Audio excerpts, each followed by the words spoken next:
दोस्तों पुनः एक बार फिर से आपके अपने YouTube channel empower education point में आप सभी का हार्दिक स्वागत है। दोस्तों आप लोगों के चाह के कारण मैंने आज साइंस टॉपिक को शुरू किया है। आज का जो क्लास है वो फिजिक्स का ऑप्टिक्स चैप्टर है। फिजिक्स आपको पढ़ाने वाले हैं। इस चैप्टर में बात करेंगे light and it's property.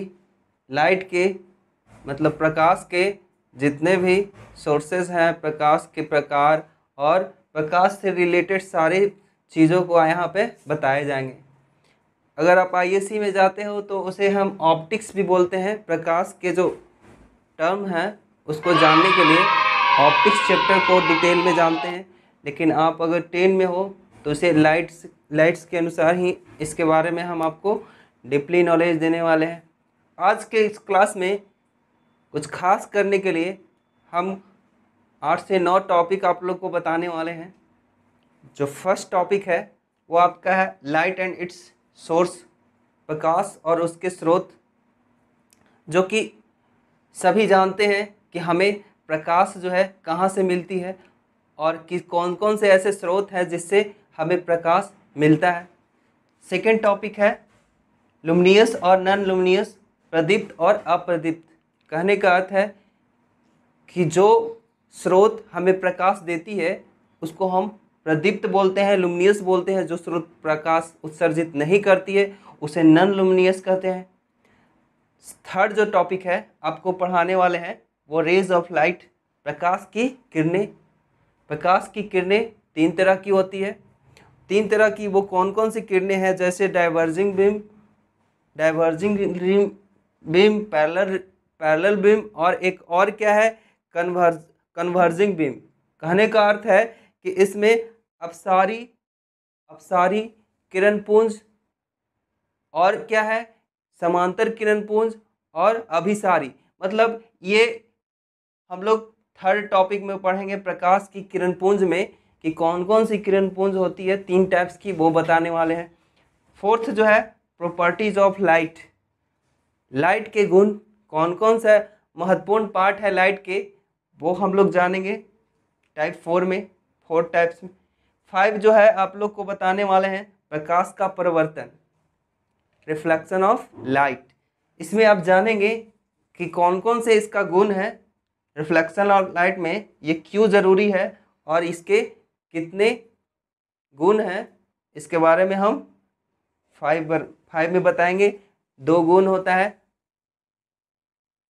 6 number आपको पढ़ाने वाले हैं मिरर एंड इट्स टाइप, दर्पण और इसके प्रकार। दर्पण क्या है और ये कितने तरह के होते हैं इसके बारे में डीपली नॉलेज हम देने वाले हैं आज। 7th है रे डायग्राम ऑफ मिरर, दर्पण के किरण रेखा चित्र। बहुत सारे प्रॉपर्टी हैं, 2 तरह के दर्पण हैं। उन दोनों दर्पणों में हम 3 तरह के दर्पणों में दिखाने वाले हैं कि किरण पुंज जो है आपका किरण रेखा चित्र किस तरह से बनता है। साथ साथ प्रॉपर्टी है इसका, वो किरण के माध्यम से हम दर्शाएंगे कॉनकेव और कॉन्वेक्स लेंस या कॉनकेव और कॉन्वेक्स मिरर में आप लोग को ज़्यादा जानकारी देने वाले हैं। 8 नंबर जो टाइप है वो है यूजेस ऑफ मिरर, कहाँ कहाँ हम लोग दर्पण का इस्तेमाल करते हैं उसमें हम जानेंगे कि कॉनकेव मिरर का यूज़ कहाँ होता है, कॉन्वेक्स मिरर का यूज़ कहाँ होता है। और लास्ट है आपका sign convention and mirror formula, जिसमें संकेत सम्मेलन और दर्पण सूत्र को सिद्ध किया जाता है, जिसमें आपको न्यूमेरिकल बताया जाएगा बेहतरीन तरीका से, ज़बरदस्त कॉन्सेप्ट के साथ। तो दोस्तों आज का जो क्लास है आपके लिए बहुत खास होने वाला है। दोस्तों वीडियो में पूरी तरह बने रहें ताकि आपको ये क्लास पूरी तरह से समझ में आए। चलिए दोस्तों बात करते हैं पहले लाइट की। तो लाइट है क्या इसके बारे में ज़रा जान लेते हैं। दोस्तों लाइट कहते किसको है? लाइट एक तरह की एनर्जी है जिसकी वजह से हम कोई भी वस्तु को देख पाते हैं। तो इस तरह से हम इसको डिफाइन कर सकते हैं। Light is the form of energy which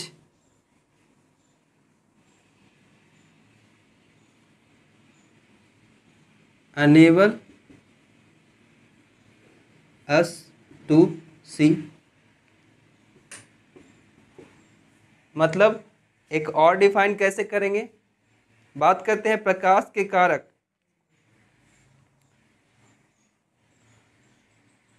दोस्तों लाइट के बिना हम किसी भी वस्तु को देख नहीं सकते हैं, और अगर ये कंसेप्चुअल देखा जाए तो लाइट में एक एनर्जी होती है जिसके कारण हमें हीट मिलता है, साथ ही साथ हम कोई भी वस्तु को देख पाते हैं। दूसरा पॉइंट है लाइट का, समझिए लाइट क्या है, एक तरह के इलेक्ट्रोमैग्नेटिक वेव है जिसके वजह से हम क्या करते हैं, किसी भी वो मीडियम में वो गमन कर सकता है, मतलब जा सकता है। Light is a form of energy which enable us to see, मतलब अगर लाइट नहीं मिला तो हम कोई भी वस्तु को देख नहीं सकते हैं, और ना ही क्या कर सकते हैं, कोई भी क्रिया कर सकते हैं। समझो ब्रह्मांड में एक लाइट ऐसा चीज है जिससे पूरा यूनिवर्स फोकस करता है। इसमें एक फ्यूचर है जो कि आपके लिए और हमारे पूरे ब्रह्मांड के लिए एक साक्षात कहा जाए तो ये एक भगवान है, हम लोग इसे पूजते भी हैं। दोस्तों देखिए आगे प्रॉपर्टी हम लोग जानते हैं, प्रकाश और इनके स्रोत। प्रकाश के बारे में तो आप लोग जान लिए कि प्रकाश क्या है, एक एनर्जी है जिसकी वजह से हम किसी भी वस्तु को देख सकते हैं। दूसरा पॉइंट है इसके स्रोत क्या क्या है। तो स्रोत देखा जाए तो प्रकाश का एक सबसे बड़ा स्रोत है सूरज, सन। दूसरा क्या है, दूसरा है दोस्त जलता हुआ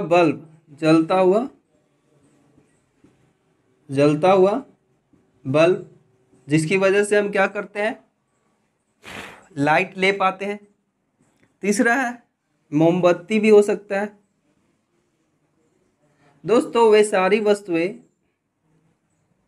क्या कहलाते हैं, जिससे लाइट हमें मिलता है, उसे बोलते हैं सोर्स ऑफ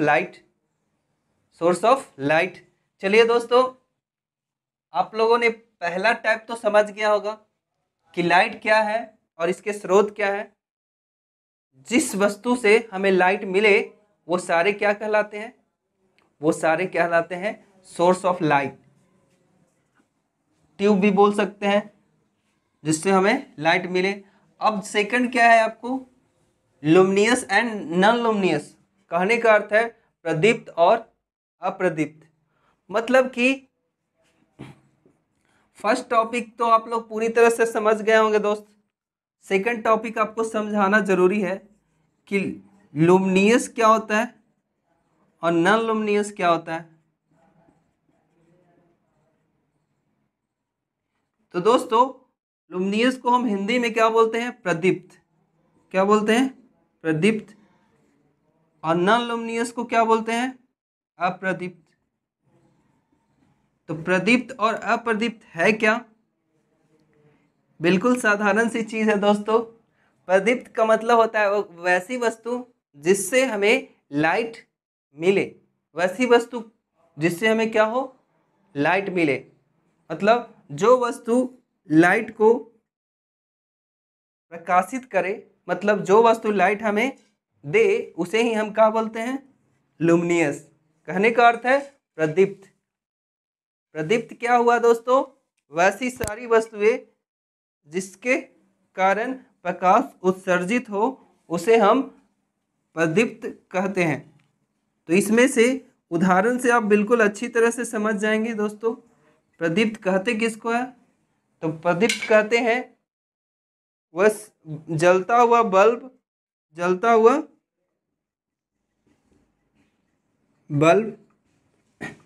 सेकंड क्या कह सकते हैं, जैसे ये मोमबत्ती भी क्या है, ये ये मोमबत्ती भी क्या है दोस्तों, ये भी एक तरह से प्रदीप्त वस्तु है। सेकंड आपको समझ गए होंगे।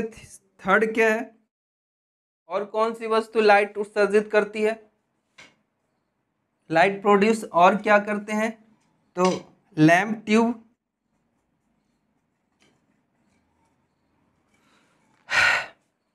तो ये सारी वस्तुएं क्या कहलाते हैं दोस्तों, लुमिनियस।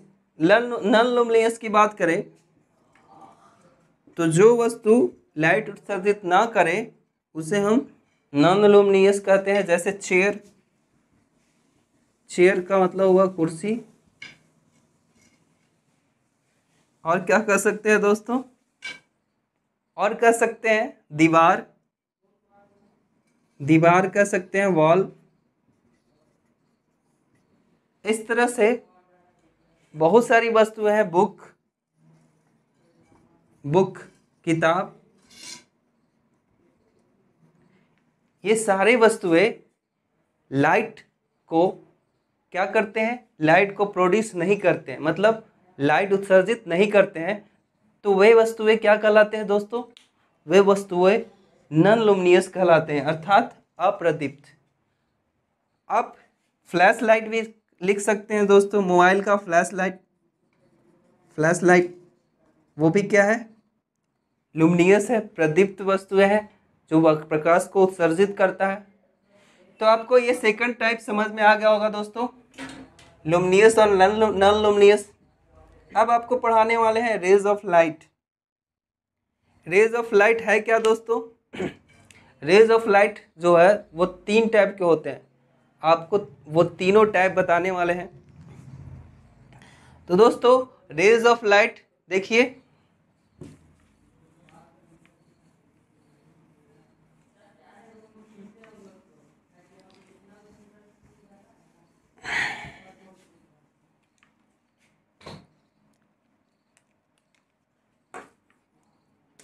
थर्ड टॉपिक है मेरा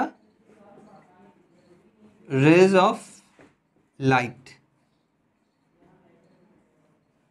प्रकाश की किरण पुंज। वो 3 टाइप के होते हैं दोस्तों, first, second, third. First, second और third. Diverging light, diverging of light, diverging beam भी बोलते हैं दोस्तों।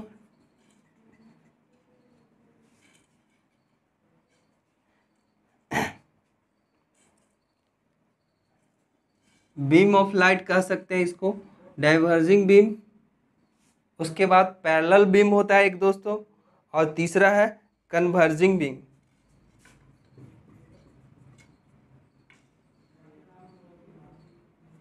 पैरेलल, पैरेलल बीम और कन्वर्जिंग बीम। तो इन तीनों को हिंदी में क्या कहेंगे दोस्तों, डाइवर्जिंग बीम को क्या कहेंगे, इसको हम अपसारी किरण पुंज कहेंगे, अपसारी।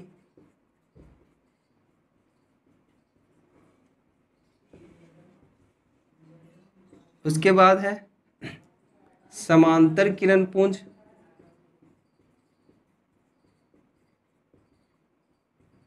और थर्ड क्या है, अभिसारी, अभिसारी किरण पुंज। ये आपका 3 टाइप है। किरण पुंज जो है, किरण पुंज, प्रकाश का किरण पुंज कितने तरह के होते हैं दोस्तों, तो ये 3 तरह के होते हैं। पहला क्या है, डाइवर्जिंग बीम। दूसरा क्या है दोस्तों, पैरेलल बीम। और तीसरा आपका है कन्वर्जिंग बीम। मतलब अब अपसारी किरण पुंज, समांतर किरण पुंज और अभिसारी किरण पुंज। तो इस प्रकार के किरण पुंज दोस्तों एक बिंदु से, देखिए दोस्तों पहला जो टाइप है वो अपसारी का मतलब होता है कोई एक पॉइंट है, यहाँ से बहुत सारी किरण पुंज जब प्रकाशित करती है, रिफ्लेक्ट करती है, तो ऐसे किरण पुंज को क्या कहते हैं दोस्तों? Diverging beam. इसको हम हिंदी में अपसारी किरण पुंज कहते हैं।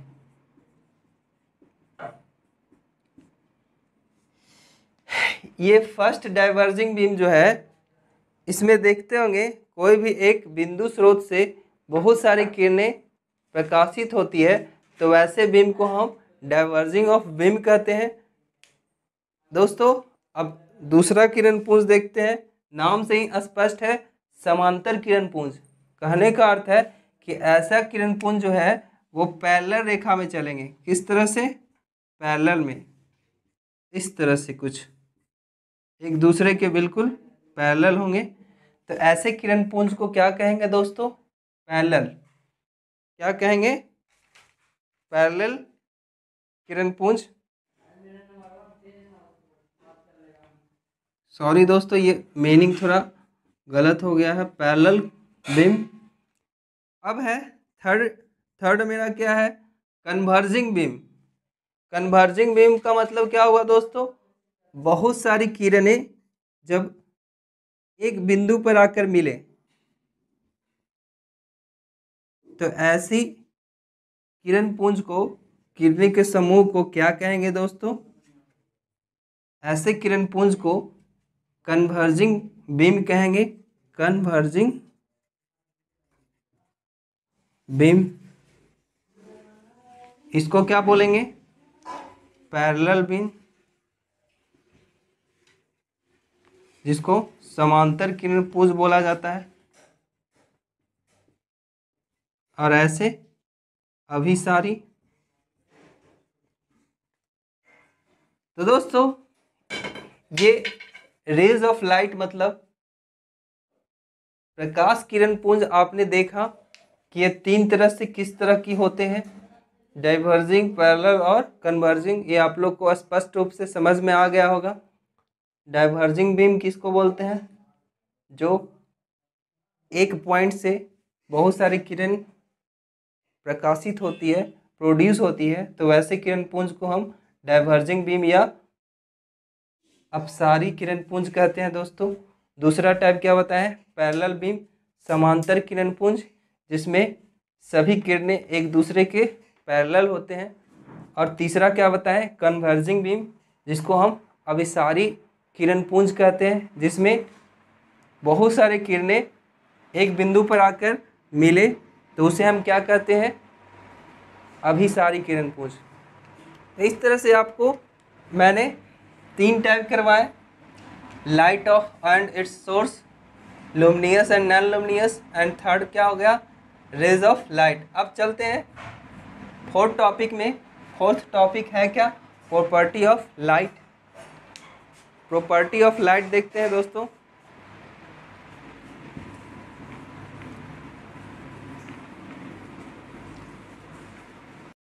दोस्तों चलते हैं प्रॉपर्टी ऑफ लाइट के बारे में जानते हैं। कुछ बताए थे दोस्तों कि it is an electromagnetic wave, it does not require any medium. कहने का अर्थ है कि प्रकाश जो है दोस्तों वो विद्युत चुंबकीय तरंगे हैं, जो किसी भी माध्यम में इसको आवश्यकता नहीं है जाने के लिए। वो किसी भी माध्यम में जा सकता है, चाहे वो निर्वात हो, वैक्यूम हो, या फिर एयर हो, वाटर हो, कहीं भी कोई भी माध्यम में ये लाइट जो है गमन कर सकता है, ट्रैवल कर सकता है। इसे किसी भी तरह की मीडियम की आवश्यकता नहीं होती। तो ये हमारा फर्स्ट प्रॉपर्टी है कि प्रकाश एक विद्युत चुंबकीय तरंगे हैं, जिन्हें किसी भी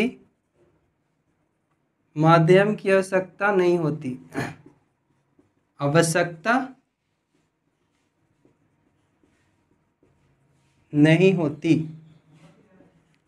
चलिए दोस्तों, तो ये आपका फर्स्ट प्रॉपर्टी हुआ lights off property of light का। अब सेकंड है लाइट्स कास्ट शैडो, कहने का अर्थ है कि जिधर लाइट आएगा उसके जस्ट अपोजिट साइड उसका शैडो बनेगा। मान लिया जाए लाइट इधर से आया, यहाँ पे कोई वस्तु है, तो इसका शैडो कहाँ बनेगा? जस्ट इसका अपोजिट। ठीक है दोस्तों, तो ये हुआ हमारा सेकंड प्रॉपर्टी ऑफ लाइट का सेकंड पार्ट क्या हुआ? लाइट कास्ट शैडो, मतलब कि जिस तरह से अगर बिंदु स्रोत से किसी प्रकाश स्रोत से आ रही प्रकाश की किरणें किसी वस्तु से टकराती है तो उसका जस्ट अपोजिट साइड उसका शैडो बनता है, प्रतिबिंब बनता है।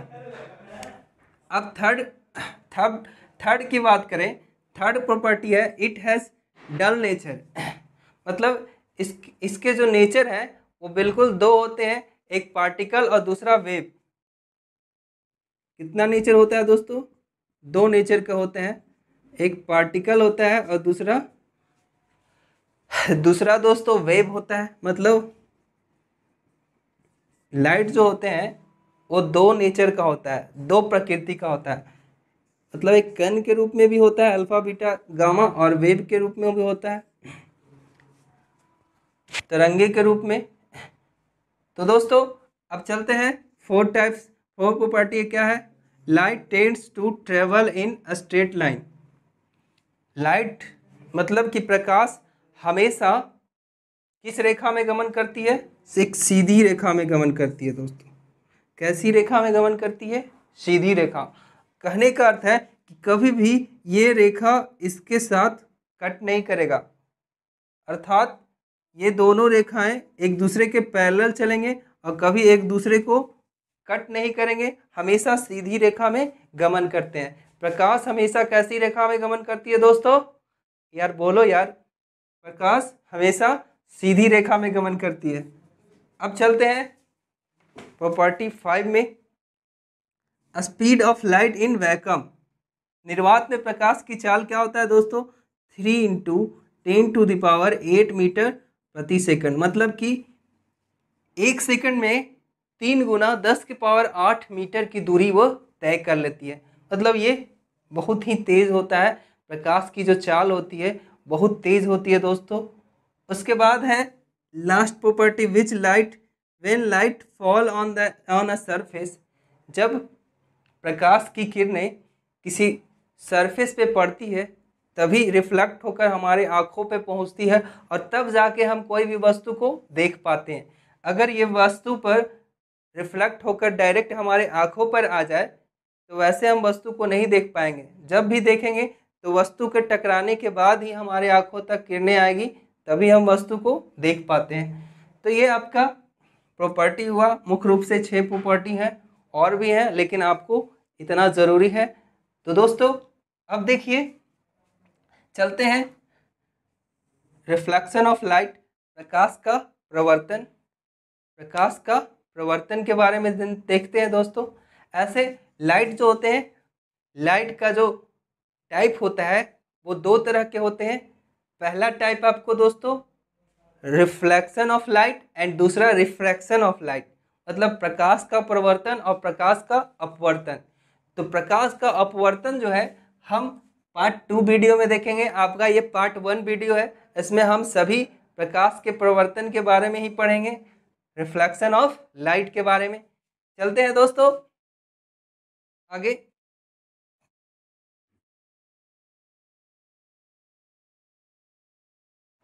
दोस्तों लाइट का टाइप हम लोग देखते हैं। लाइट के दो टाइप होते हैं। फर्स्ट है रिफ्लेक्शन ऑफ लाइट,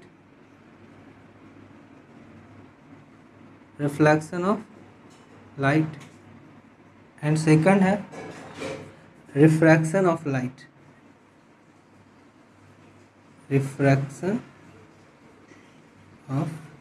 लाइट। कहने का अर्थ है दोस्तों कि लाइट जो होता है वो दो तरह के होता है। पहला प्रकाश का परावर्तन और दूसरा क्या है? प्रकाश का अपवर्तन। ये दो टाइप होते हैं दोस्तों। प्रकाश लाइट का जो दो टाइप है उसको थोड़ा सा जान लेते हैं। रिफ्लेक्शन ऑफ लाइट किसको बोलते हैं और रिफ्रैक्शन ऑफ लाइट किसको बोलते हैं।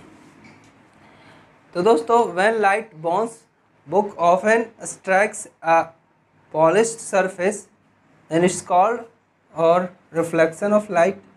एंड इसमें दो सरफेस होते हैं, दो मीडियम होते हैं, दोनों मीडियम से होकर अगर लाइट गुजरती है, दो अलग अलग मीडियम जैसे एक वाटर और दूसरा एयर हो गया, उन दोनों मीडियम से अगर लाइट गुजरती है तो क्या होता है, देख लेते हैं, दोनों टाइप्स को समझ लेते हैं। जैसे कि ये मेरा मिरर हो गया और इसमें मीडियम एक हो गया एयर मीडियम, ये आपका इंसिडेंस रे हो गया और ये हो गया रिफ्लेक्टेड रे। अब इसके बीच में ये क्या है, ये आपका नॉर्मल है। अब देखिए दोस्तों, यहाँ पर जो कोण बन रहे हैं इसको बोलेंगे आई, और यहाँ पे जो कोण बन रहे हैं उसको बोलेंगे आर।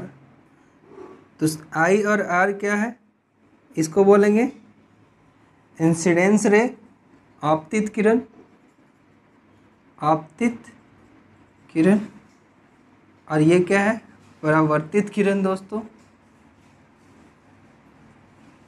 इसका मीडियम एक ही होता है, दोनों जो रे है वो एयर में गमन कर रहा है, और जिस एंगल से यहाँ पे कोण बना रहे हैं उसी एंगल से यहाँ पर रिफ्लेक्ट होकर वो बाहर निकलेगा। तो ऐसे किरणों को क्या बोलेंगे, प्रकाश का प्रवर्तन, रिफ्लेक्शन ऑफ लाइट। अब बात करते हैं रिफ्रैक्शन ऑफ लाइट।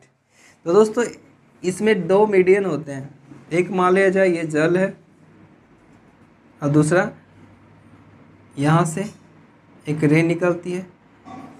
जब यहाँ पे टकराती है तो दोस्तों थोड़ा सा मूव कर जाती है इस तरह से, तो यहाँ से जो कोण बना ये और ये, इसको बोलते हैं दोस्तों साइन आई और साइन आर। ये आपका हो गया प्रकाश का अपवर्तन, रिफ्रैक्शन ऑफ लाइट। मतलब एक माध्यम से दूसरे माध्यम में कोई भी किरण अगर गुजरती है तो वो अपने मार्ग से थोड़ा मुड़ जाती है या मुड़ा हुआ प्रतीत दिखाई देती है। वैसे सरफेस को, वैसे प्रकाश उस तरह की जो क्रिया होती है वो प्रकाश का अपवर्तन कहलाती है, मतलब रिफ्लेक्शन ऑफ लाइट। अब दोस्तों बात करते हैं थोड़ा सा डीप में जाकर, देखते हैं यहाँ पे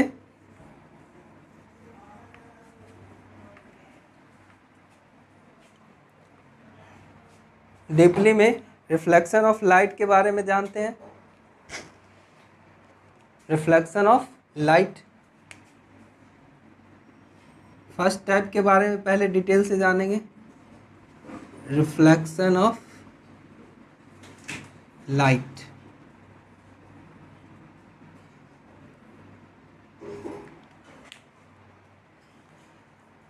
जरा ध्यान दीजिएगा दोस्तों। रिफ्लेक्शन ऑफ लाइट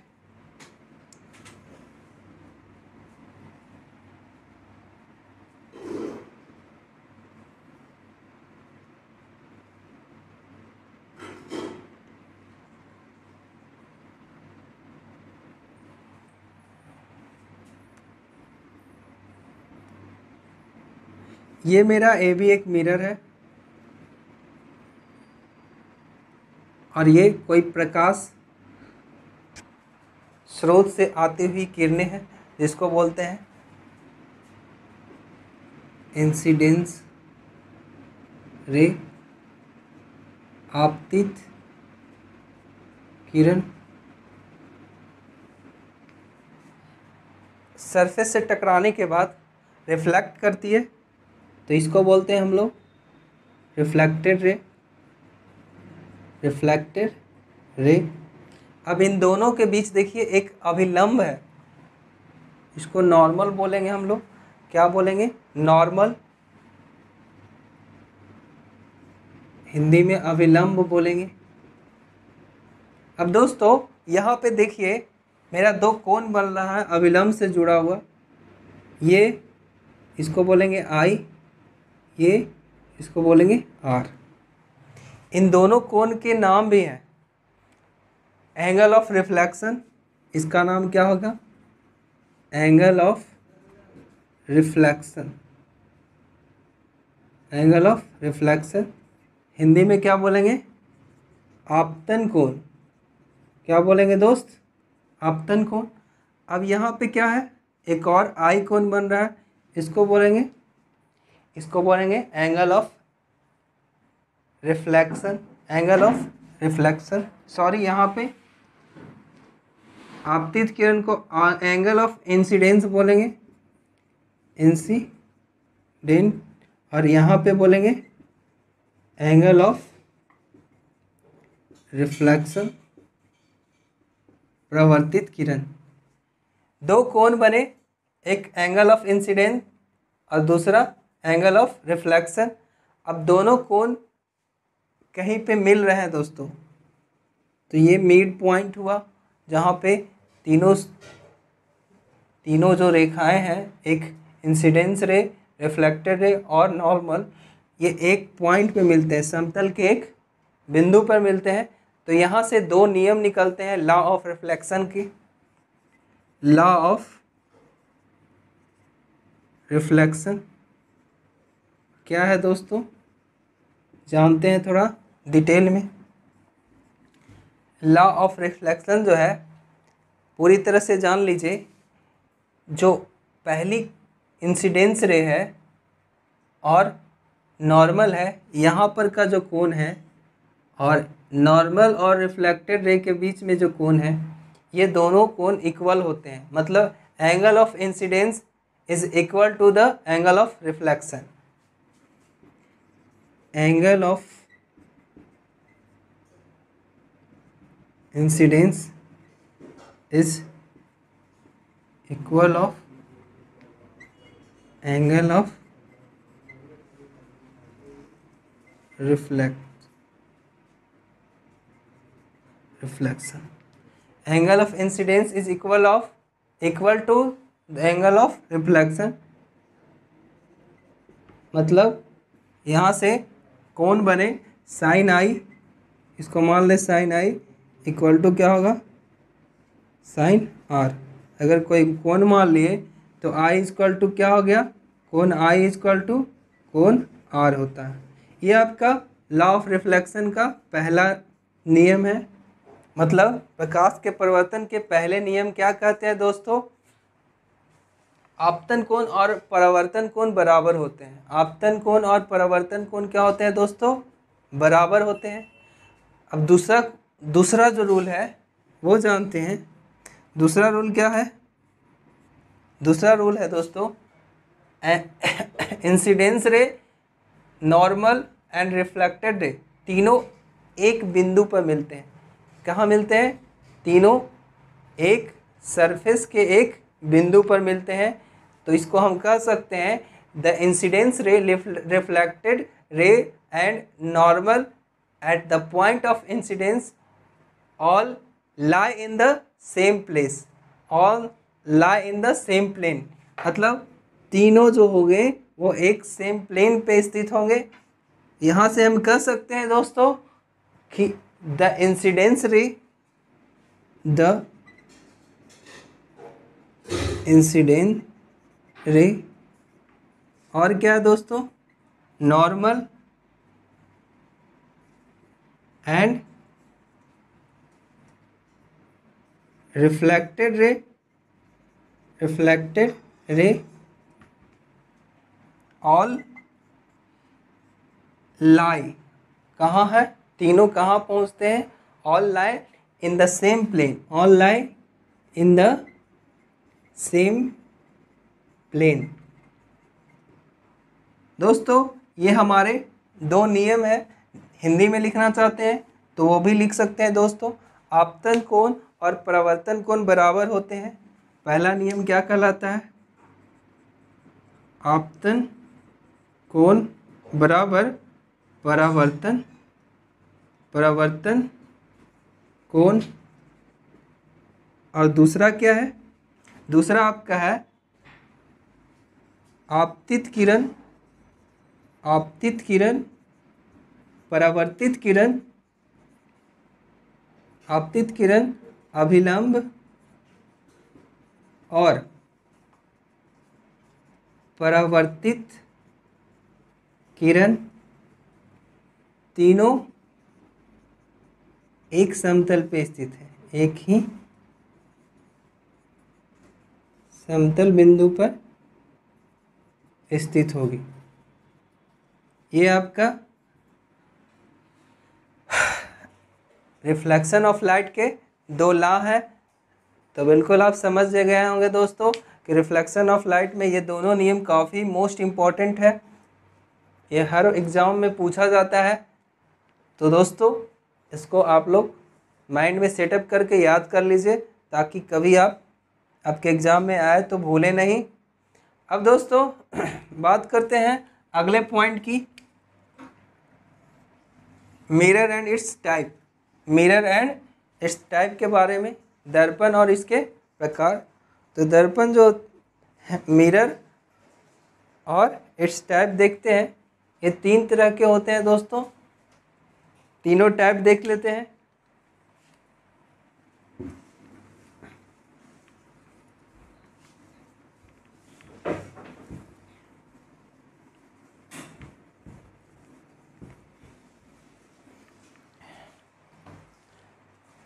पहला टाइप है इमेज।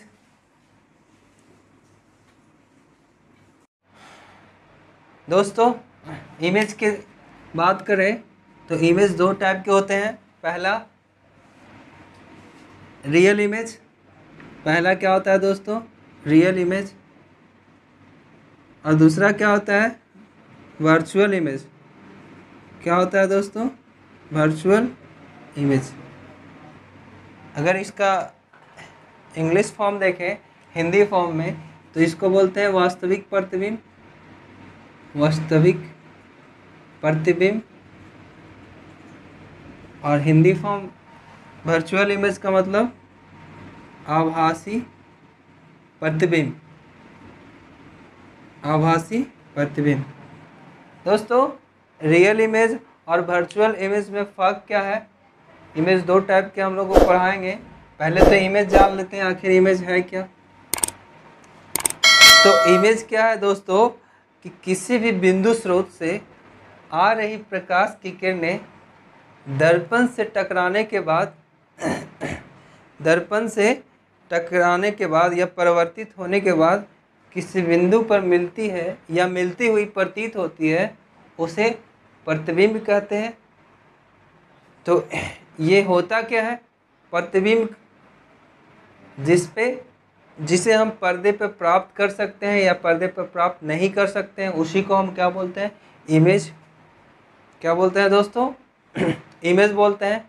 तो image it is a point where at least two light rays actually meet और appear to meet is called image। तो दोस्तों दोनों टाइप को हम समझ लेते हैं, रियल इमेज और वर्चुअल इमेज। वर्चुअल इमेज नाम से ही स्पष्ट हो रहा है कि आभासी प्रतिबिंब बनेगा और रियल इमेज जो है वास्तविक प्रतिबिंब बनेगा। दोस्तों रियल इमेज को दर्शाया जाता है रेखा के माध्यम से, ठीक है, किसके माध्यम से, रेखा के माध्यम से। लेकिन आभासी प्रतिबिंब को डॉट डॉट के माध्यम से दिखाते हैं, किसके माध्यम से, डॉट डॉट के माध्यम से। तो इसका डिफिनेशन क्या होगा, वास्तविक प्रतिबिंब का किसी बिंदु स्रोत से आ रही प्रकाश की किरणें दर्पण से टकराने के बाद जिस बिंदु पर मिलती है उस बिंदु को क्या कहते हैं, रियल इमेज। मतलब कि वास्तविक प्रतिबिंब it form when light rays actually meet is called real image. और इसको अगर हम इंग्लिश हिंदी फॉर्म देखें तो किसी बिंदु स्रोत से आ रही प्रकाश की किरणें दर्पण से टकराने के बाद जिस बिंदु पर मिलती है उसे क्या बोलते हैं, उसे बोलते हैं वास्तविक प्रतिबिंब। इंग्लिश में डिफाइन कर देते हैं। It is a point where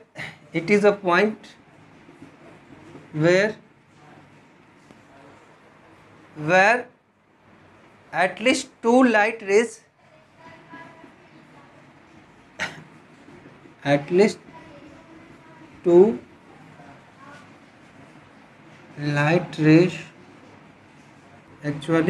meet is called real image। तो दोस्तों फर्स्ट पॉइंट क्या हुआ कि रियल इमेज किसको बोलते हैं?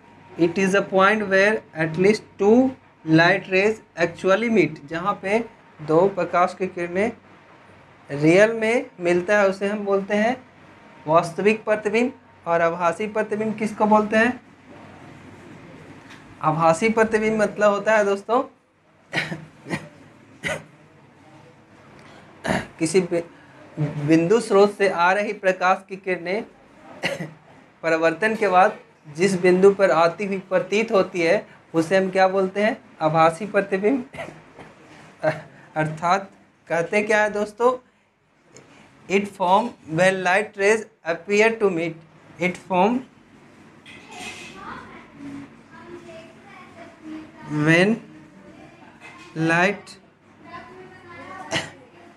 when light rays appear to meet, when light rays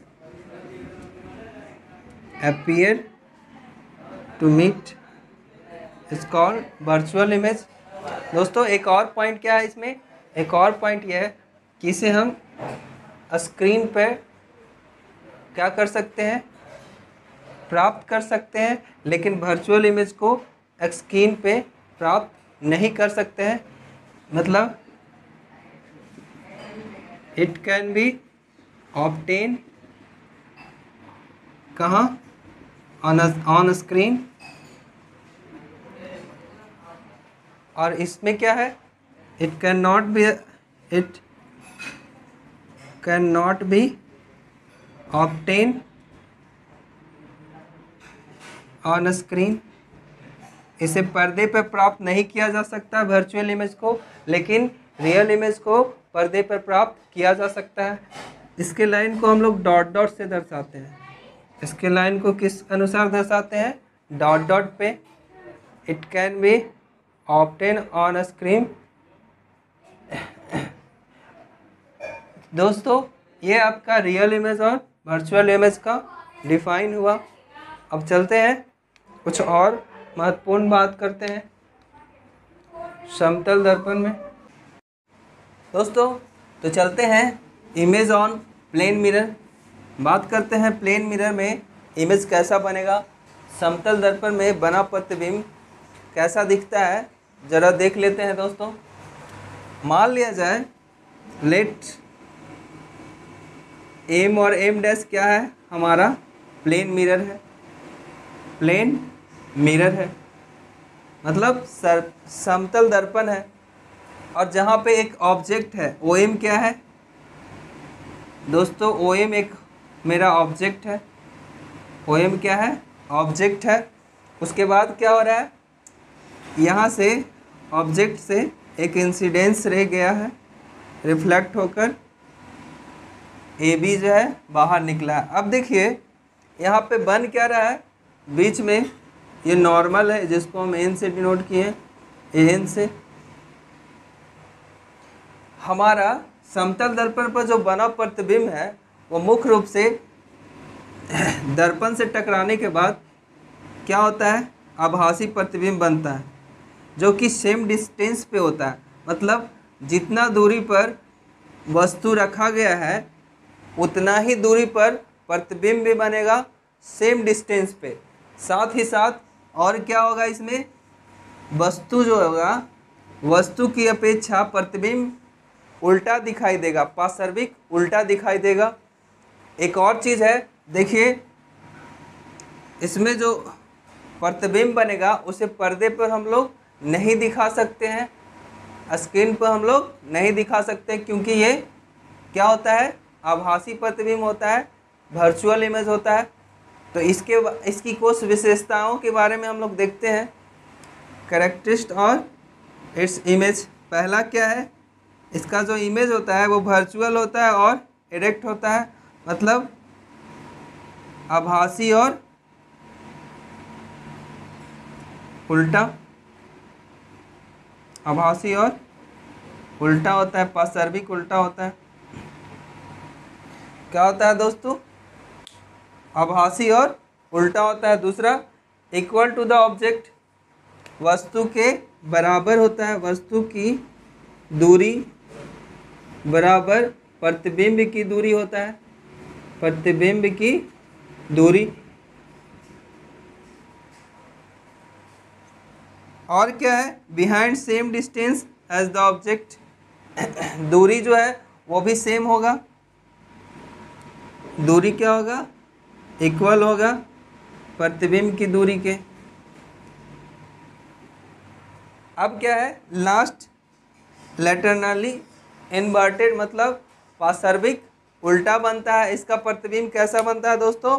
पार्श्विक उल्टा बनता है और प्रतिबिंब दर्पण से उतना ही पीछे बनेगा जितना कि वस्तु की दूरी होगी। प्रतिबिंब की दूरी बराबर वस्तु की दूरी होती है। ये समतल दर्पण में ऐसा होता है। देखिए पार्श्विक हम लोग उल्टा कैसे देखते हैं? मान लिया जाए मैंने ये R लिखा, क्या लिखा दोस्तों? R। तो इसका जो प्रतिबिंब बनेगा वो कैसा बनेगा? जो आगे वाला पार्ट है वो इस तरह से होगा,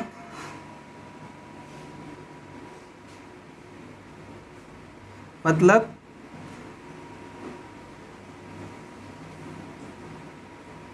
ये आपका क्या हो गया? R का वर्चुअल इमेज हो गया, वो इस तरह से दिखाई देगा। पार्श्विक क्या हो जाएगा? उल्टा होता है। ये आपका समतल दर्पण पे बना प्रतिबिंब ऐसा दिखाई देता है दोस्तों।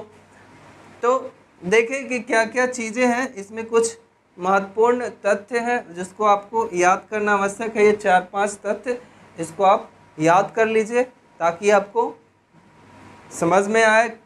अब देखिए दोस्तों, इसके बाद चलते हैं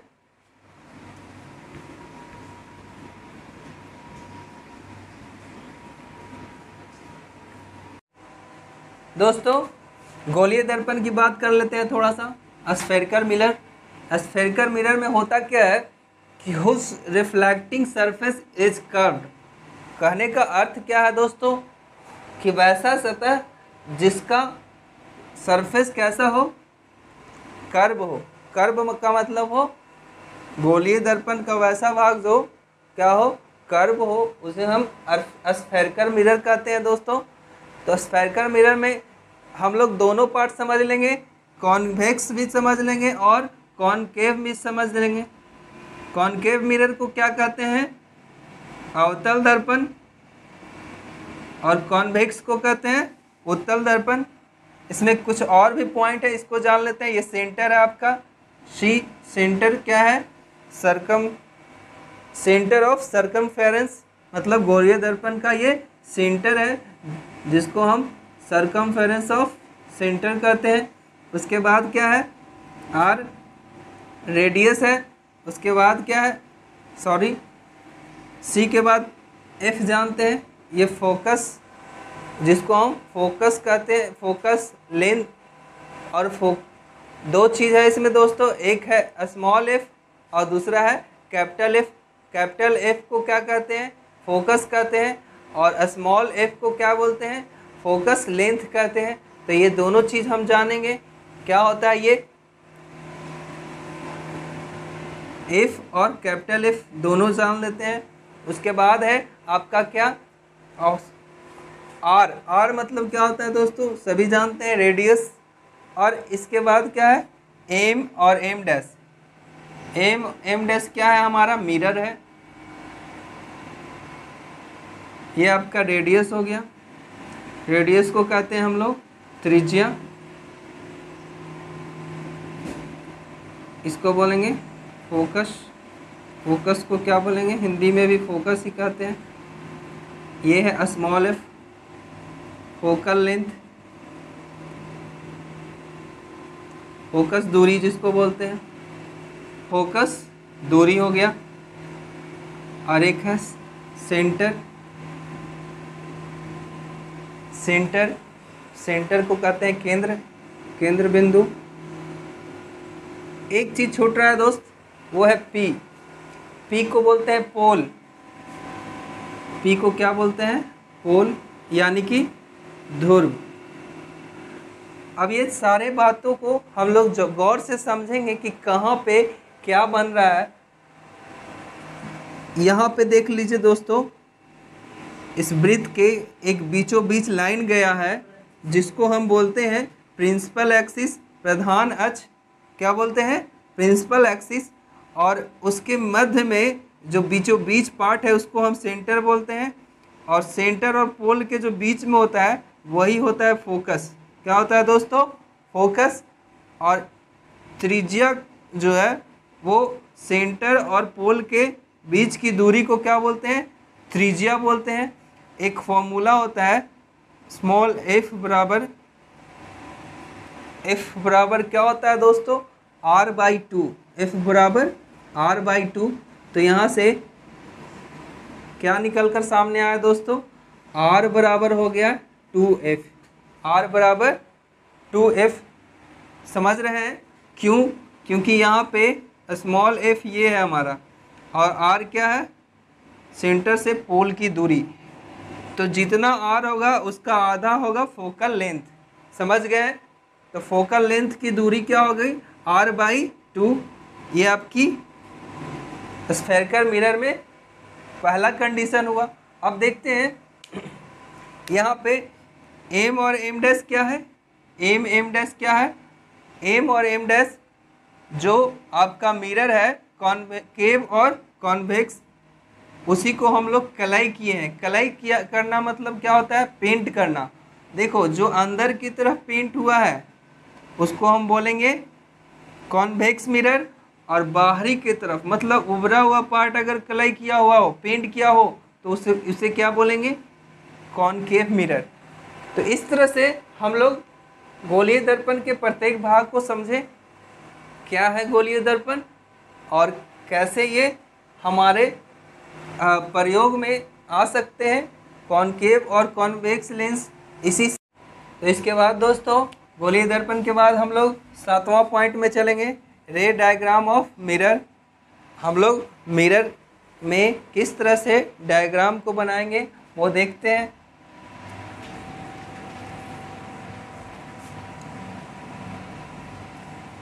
उसके बाद यूजेस ऑफ मिरर, फिर sign convention and mirror formula देखेंगे। तब आपको न्यूमेरिकल भी सॉल्व होने लगेगा। इस तरह से हम लोग बिल्कुल हिंदी और इंग्लिश दोनों माध्यम से सीखकर एकदम आग लगा देना है। दोस्तों चलते हैं रोल टू मेकिंग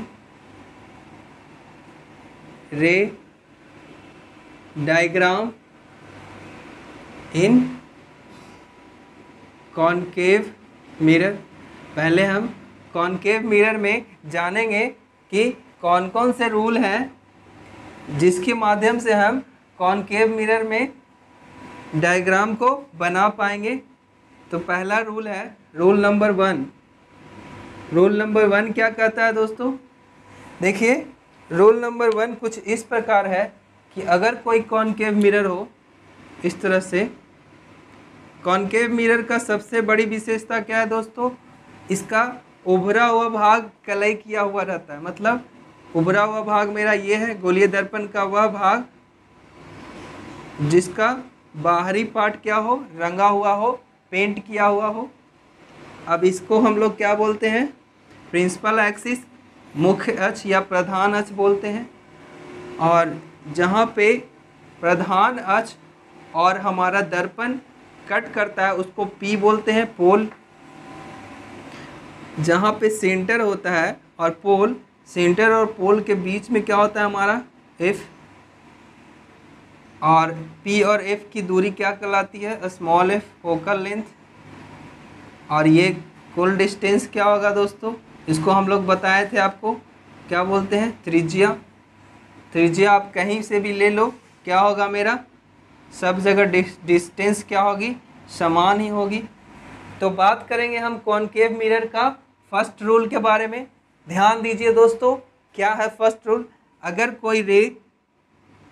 कोई रे मान लिया जाए ये मुख्य अक्ष यहाँ से हमारा C है, यहाँ हमारा F है, तो अगर कोई किरण प्रधान अक्ष के पैरेलल हो, क्या हो, पैरेलल हो, मतलब यहाँ हमारा प्रिंसिपल एक्सिस है, प्रिंसिपल एक्सिस के पैरेलल कोई अगर रेखा गुजरती है, कोई लाइन, कोई रे गुजरती है, तो वो हमेशा किस बिंदु से होकर पार करेगी, तो हमेशा फोकस से ही पार करेगी। तो ये हमारा फर्स्ट रूल है दोस्तों। हमेशा अगर कोई भी रेखा, मान लिया जाए इधर से कोई पैरेलल रेखा गई मुख्य अक्ष के यानी प्रिंसिपल एक्सिस के पैरेलल कोई रेखा यहाँ से गुजरती है, तो दर्पण से टकराने के बाद हमारा मिरर से जब रिफ्लेक्ट करती है, तो वो जब भी गुजरेगी तो कहाँ से गुजरेगी दोस्तों, वो जब भी गुजरेगी तो फोकस से ही गुजरेगी। तो ये हमारा फर्स्ट रूल हुआ दोस्तों, समझ गए। अब देखते हैं सेकंड रूल। सेकंड रूल क्या है, सेकंड रूल इधर देखते हैं। सेकंड रूल हमारा यहाँ पे है, रूल नंबर सेकंड क्या है कि अगर कोई फोकल लेंथ, अगर कोई कॉनकेव मिरर में बात करें कि यहाँ पे हमारा C है सेंटर, ये हमारा F है और ये हमारा P है, तो अगर कोई रेखा फोकस से गुजरेगी, कहाँ से, फोकस से, तो वो जब भी फोकस से गुजरेगी तो प्रधान अक्ष के पैरेलल निकल जाएगी। मतलब यहाँ पे जस्ट इसका अपोजिट है ये, यहाँ पर क्या था, पैरेलल रेखा थी तो F फोकस से गुजर रही थी, अब फोकस से गुजरेगी तो हमेशा प्रधान अक्ष मतलब प्रिंसिपल एक्सिस के समानांतर निकल जाएगी। तो ये हमारा रोल नंबर 2 था। रोल नंबर 3 की बात करें, रोल नंबर 3 मेरा क्या कहता है दोस्तों, ज़रा देख लेते हैं इसको भी। रोल नंबर 3 ये हमारा मिरर है। कैसा मिरर है दोस्तों बताइए, बिल्कुल सही बताएं आप, कॉनकेव मिरर है क्योंकि इसका बाहरी ओर कलाई किया हुआ है। यहाँ पे क्या होता है P और यहाँ पे F और यहाँ पे C। अब बात करते हैं रोल नंबर 3 का। तो जब भी कोई किरण सेंटर से गुजरेगी, कहाँ से गुजरेगी दोस्तों, सेंटर से, सेंटर मतलब क्या होता है, केंद्र से। ये हमारा सेंटर है, यहाँ से मान लिया जाए ये किरण को हम लोग ऐसे गुजारें, ठीक है। कोई भी रेखा खींचने से पहले आप क्या करें, डॉट डॉट से पहले मिला लें और उसके बाद डॉट डॉट को मिला लेंगे तो आपको रेखा जो होगा बिल्कुल क्लीन और शार्प होगा। तो ये रेखा अगर सेंटर से गुजरती है तो वो मिरर से रिफ्लेक्ट होकर फिर उसी रेखा में पुनः लौट जाती है। तो ये मेरा फोर्थ रूल हुआ, थर्ड रूल हुआ, तीसरा रूल हुआ। अब देखिए यहाँ पे क्या है दोस्तों, हमारा किरण किससे होकर जा रही थी, सेंटर से, सरकमफेरेंस का जो सेंटर था वहाँ से गुजर रहा था और पुनः उसी बिंदु से लौट जाती है। वो कब होती है, जब कोई रेखा सेंटर से गुजरती है। और अब देखते हैं last rule, rule number 4। Roll number 4 क्या कहता है, रोल नंबर 4 जो है वो कुछ ऐसा है दोस्तों कि मान लिया जाए ये हमारा कॉनकेव मिरर है और ये हमारा प्रिंसिपल एक्सिस हो गया। क्या हो गया, प्रिंसिपल एक्सिस। अब यहाँ से हमने ये ले लिया कैपिटल एफ और ये हो गया हमारा स्मॉल कैपिटल सी। अब क्या करेंगे, एक किरण को हम इस पोल से गुजारेंगे, कहाँ से, पोल से। तो जब पोल से गुजरेगी तो वो रिफ्लेक्ट होकर इसी कोण के अनुसार वो क्या होगा, वापस जितना कोण यहाँ पे बना है उसी कोण के अनुसार वो पुनः रिफ्लेक्ट होकर निकल जाएगी। मतलब यहाँ पे I=R जो होगा वो दोनों इक्वल हो जाएगा। ऐसे रिफ्लेक्ट होके क्या होगा दोस्तों, a ray incident and pole in reflected making equal angle. मतलब यहाँ पे रिफ्लेक्टेड के बाद एंगल जो बनाएंगे वो बिल्कुल इक्वल होगा। इस तरह से हम लोग क्या करेंगे, एंगल को डिस्क्राइब करके पढ़ते हैं। तो हमारा ये टोटल कितने रूल हो गए दोस्तों, कॉनकेव मिरर में कुल मिला के 4 रूल हुआ। इसी के अनुसार हम लोग टोटल कॉनकेव मिरर का डायग्राम बनाएंगे और समझेंगे कि क्या क्या किस पॉइंट पे कौन सा ऑब्जेक्ट रखने पर क्या बनेगा। तो दोस्तों कॉनकेव मिरर में देखेंगे हम लोग ray diagram for image format by concave mirror. पहला जो है कुल मिला के हम लोग 6 डायग्राम देखेंगे। फर्स्ट डायग्राम क्या है, व्हेन ऑब्जेक्ट एट इन्फिनिटी, मतलब जब वस्तु कहाँ हो, अनंत पर हो। अनंत पर हो, कोई भी वस्तु जब अनंत पे होता है तब उसका प्रतिबिंब कैसा बनता है वो बात करेंगे। दूसरा क्या है, ऑब्जेक्ट कहाँ हो, अनंत और किसके बीच, सी केंद्र के बीच। अनंत और सी के बीच। दूसरा पॉइंट।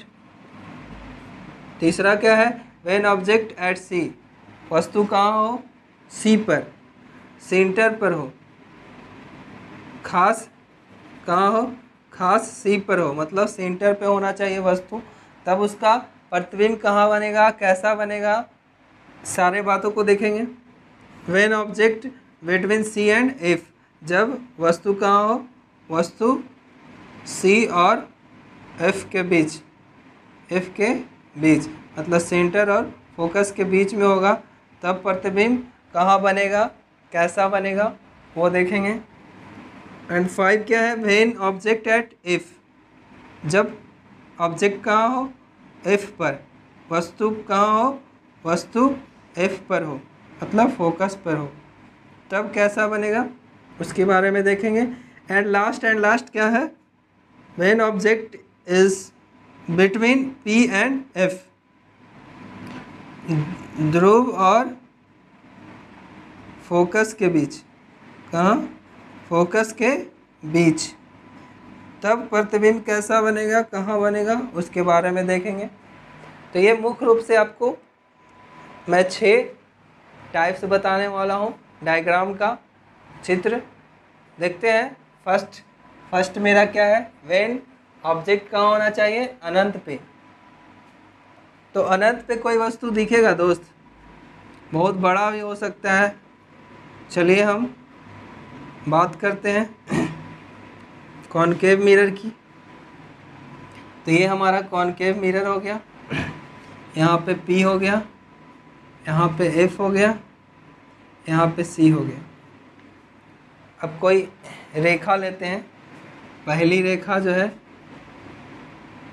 गुजरती है, उसको मैंने गुजारा P से।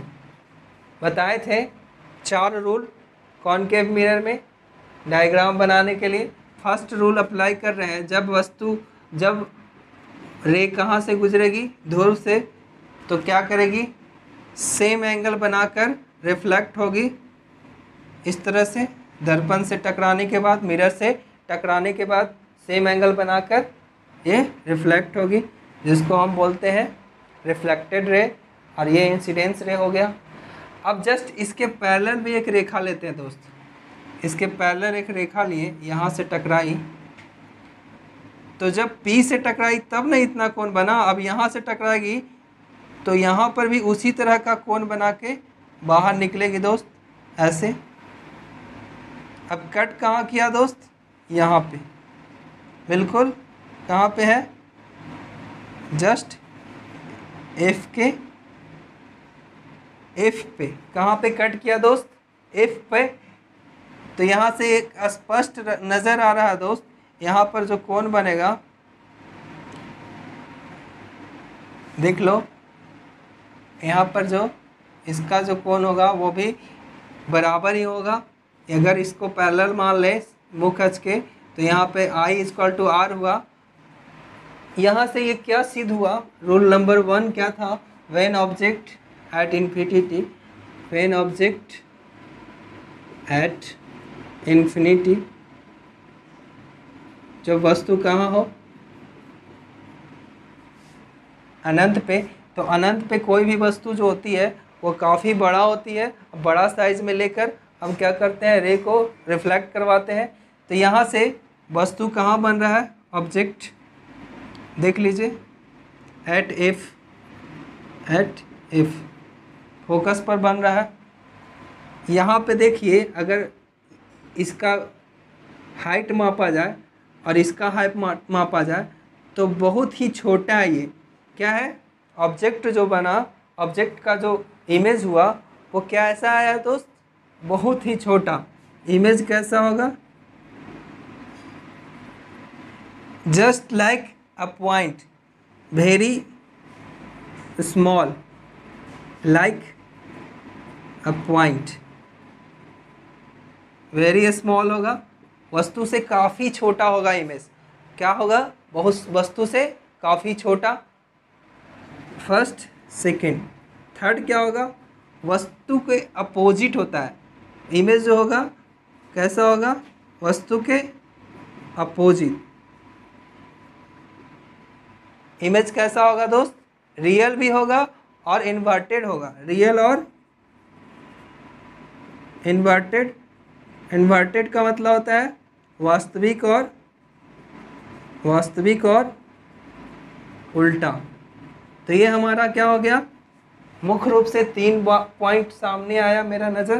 पहला तो जब वस्तु को अनंत पे रखा जाएगा तो प्रतिबिंब हमारा कहाँ बनेगा, फोकस पर बनेगा। दूसरा पॉइंट क्या निकल के आया, इमेज कैसा बनेगा, बहुत ही छोटा। और क्या होगा, वास्तविक प्रतिबिंब बनेगा, साथ में उल्टा बनेगा, वस्तु का उल्टा। तो ये 3 मुख्य पॉइंट थे। अब चलते हैं दूसरे पार्ट में। दूसरा पार्ट क्या है, when object is form on C. अगर वस्तु को अनंत और सी के बीच रखा जाएगा तब देखते हैं कैसा प्रतिबिंब बनेगा, कहाँ बनेगा, उस तरह से देखते हैं दोस्त।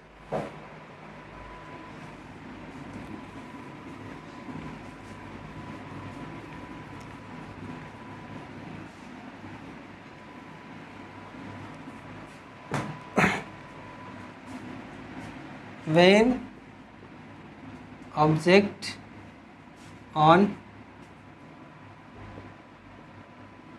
formed on C, मतलब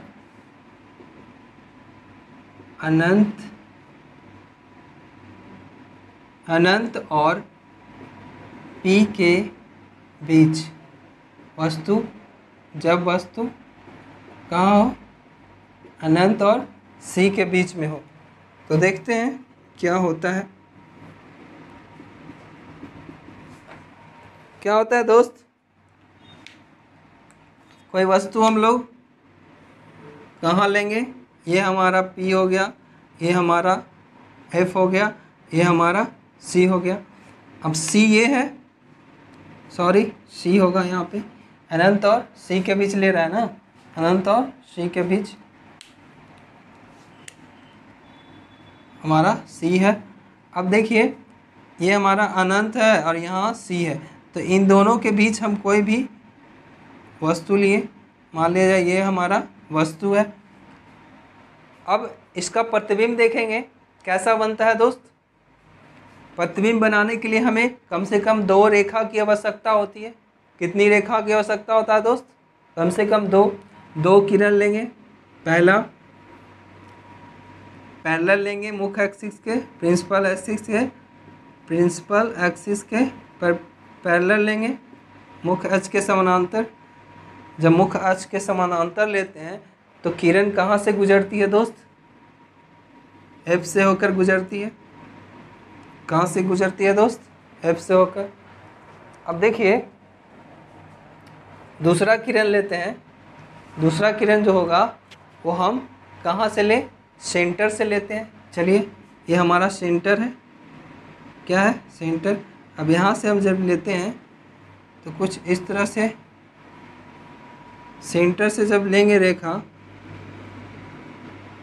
तो दोस्त वो फिर से उसी रास्ते दर्पण से टकराने के बाद पुनः क्या होगी? पुनः लौट आएगी उसी रास्ते से। तो ये कहाँ पे कट किया दोस्त? देख लीजिए, साधारण सी बात है, सी और एफ के बीच में कट कर रहा है। तो वस्तु कैसी ही बनेगी? पहला तो ऑब्जेक्ट जो होगा, ऑब्जेक्ट हमारा कहाँ था? सी और अनंत के बीच, इन्फिनिटी के बीच। तो हमारा इमेज कैसा बनेगा? इमेज जो होगा स्मॉल, वेरी स्मॉल ही बनेगा। कैसा बनेगा? छोटा बनेगा। वेरी स्मॉल तो नहीं, लेकिन कुछ वस्तु से कुछ छोटा है, तो लिखेंगे स्मॉल। दूसरा क्या है? वस्तु का अपोजिट बन रहा है फिगर। फिगर कैसा बन रहा है? अपोजिट। तो हम लिखेंगे रियल एंड इन्वर्टेड, मतलब वास्तविक और उल्टा। दोस्तों रियल इमेज कैसे आप पता कर सकते हो? तो अगर इमेज को डॉट डॉट से दर्शाया जाए, रेखा को डॉट डॉट से दर्शाया जाए, तो वो जो होगा वो वर्चुअल इमेज होगा। लेकिन यहाँ पे देख लीजिए, लाइन जो है हमारा डॉट डॉट से नहीं बल्कि फिक्स है, रे है, इसलिए ये कैसा इमेज होगा? Real image. और वस्तु से क्या होगा? छोटा होगा। इमेज क्या होगा? वस्तु से छोटा होगा। और क्या है? पोजीशन बताइए इसका, कहाँ है स्थिति? पोजीशन आपका क्या होगा? Between C and F. कहाँ बना है? सेंटर और एफ के बीच। सेंटर और एफ के बीच बना है। तो दोस्तों ये हमारा कुछ फैक्ट थे, फर्स्ट, सेकंड एंड थर्ड। पहला फैक्ट क्या निकल कर सामने आया? वस्तु से छोटा होगा। प्रतिबिंब कैसा होगा? वस्तु से छोटा। दूसरा फैक्ट क्या है?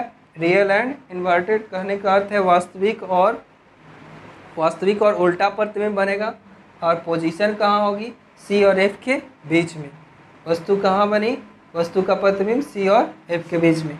आपको ए बी ऐसे मान लीजिएगा वस्तु को, और प्रतिबिंब को बोलेंगे ए डैश बी डैश, ए डैश बी डैश मान लेंगे। ठीक है दोस्तों, तो चलते हैं। हमारा नेक्स्ट डायग्राम क्या है? व्हेन ऑब्जेक्ट एट सी। कहाँ होगा? ऑब्जेक्ट सी पर, खास सी पर।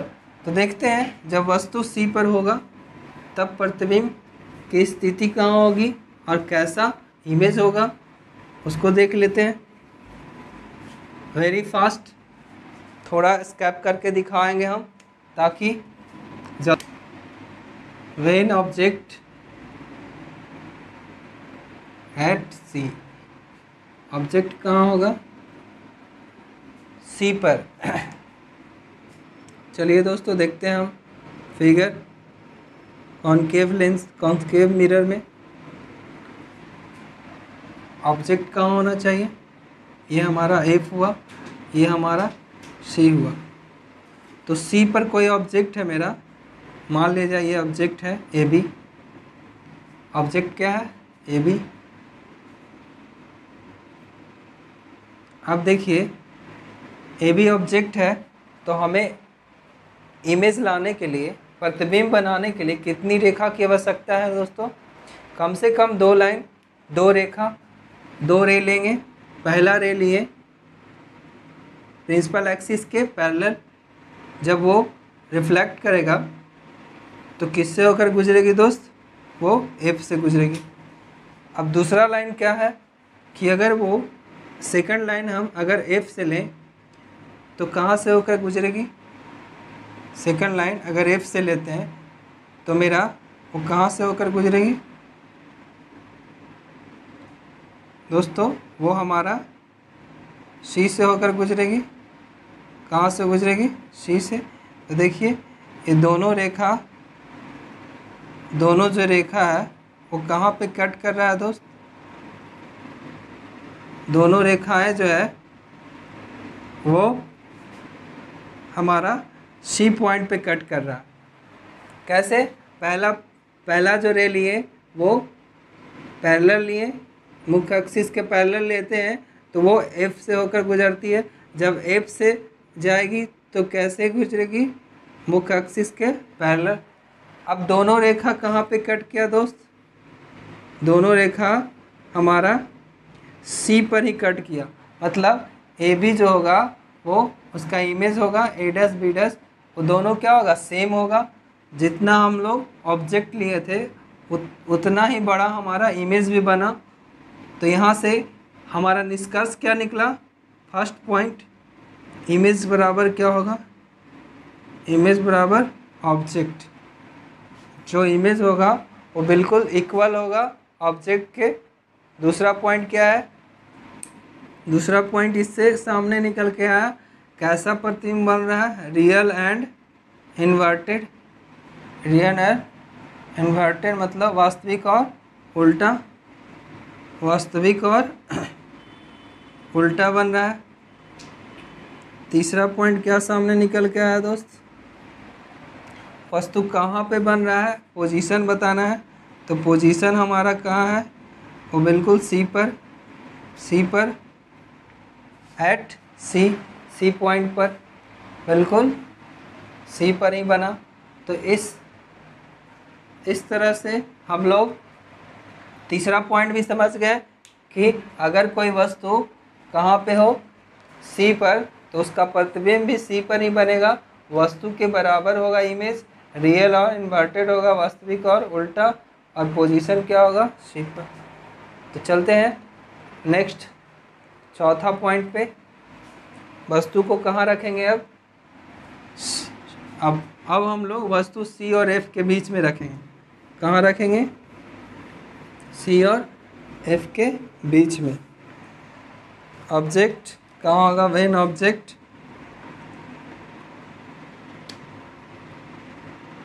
Between C and F, C and F. देखते हैं दोस्तों, ऑब्जेक्ट को हम लोग सी और एफ के बीच में रख रहे हैं।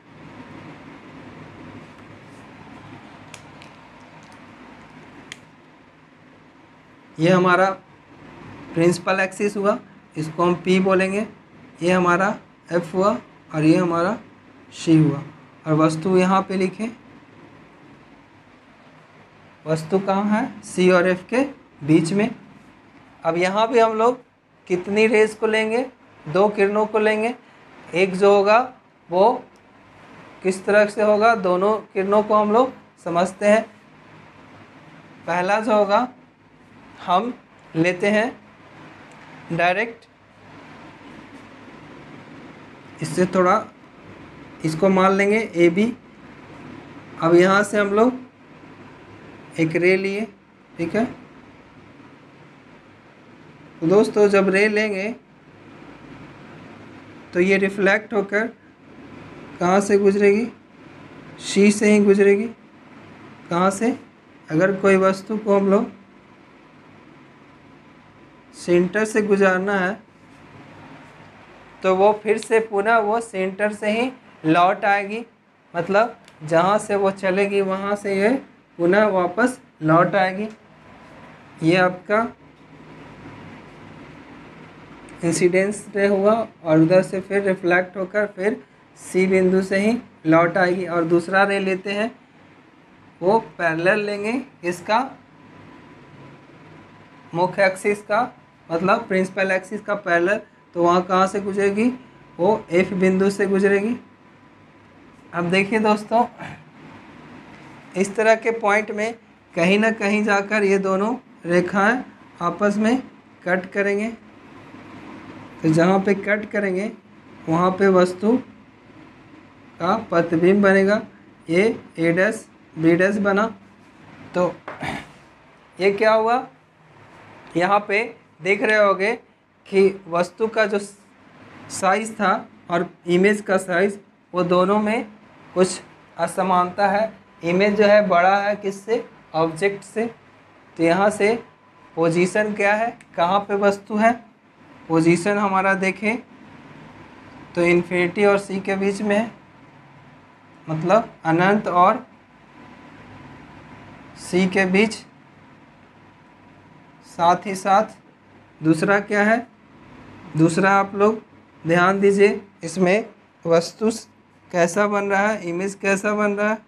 तो इमेज जो है वो रियल इमेज बन रहा है और कैसा बन रहा है, बिग बन रहा है, वस्तु से बड़ा बन रहा है। जिसको हम उल्टा बन रहा है, वस्तु का प्रतिबिंब कैसा बन रहा है, इन्वर्टेड। तीसरा पॉइंट, इमेज जो है पहला, दूसरा और तीसरा निष्कर्ष जो हुआ वो वस्तु से बड़ा बन रहा है, मतलब इमेज जो है हमारा बिग है, बड़ा है। तो ये मुख्य रूप से तीन बात सामने आया। इन लार्ज फॉर्म में साइज कैसा होगा, लार्ज, बड़ा, और वस्तु से बिल्कुल बड़ा दिख भी रहा है। तो इस तरह से हम लोग फोर्स टाइप को समझ गए। अब चलते हैं पांचवा point, when object between C. पांचवा पॉइंट क्या है, when object at F, sorry चौथा पॉइंट देखेंगे हम लोग, when object C and F. अभी तो चौथा ही देखें, सॉरी ये चौथा पॉइंट हम लोगों ने देखा। अब हम लोग पांचवा देखेंगे। पांचवा क्या है, व्हेन ऑब्जेक्ट एट एफ, कोई भी वस्तु अगर कहाँ हो, एफ पे हो, मतलब फोकस पे हो, तब इसका इमेज कहाँ बनेगा, कितना बड़ा बनेगा, देख लेते हैं। व्हेन ऑब्जेक्ट एट एफ, वस्तु को कहाँ रखेंगे, एफ पर। देखिए दोस्तों, ये हमारा गोलीय दर्पण का एक भाग है जो कि कॉनकेव लेंस में, कॉनकेव मिरर में आता है। बाहरी भाग कलई किया हुआ है, पेंट किया हुआ है, इसको पी बोलेंगे, पोल। यहाँ पे आपका एफ हो गया, यहाँ पे आपका सी हो गया। देखिए फिगर, ये हमारा सी हो गया, ये थोड़ा सा और इधर आएगा, ये हमारा एफ हो गया। अब क्या करेंगे, वस्तु को कहाँ रख रहे हैं, एफ पर। कहाँ रख रहे हैं दोस्त, एफ पर। तो इसका भी फिगर हम लोग देखेंगे कैसे होगा।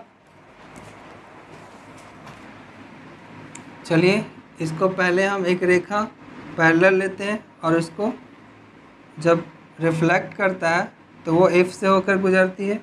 और दूसरी रेखा कहाँ से लेंगे दोस्त,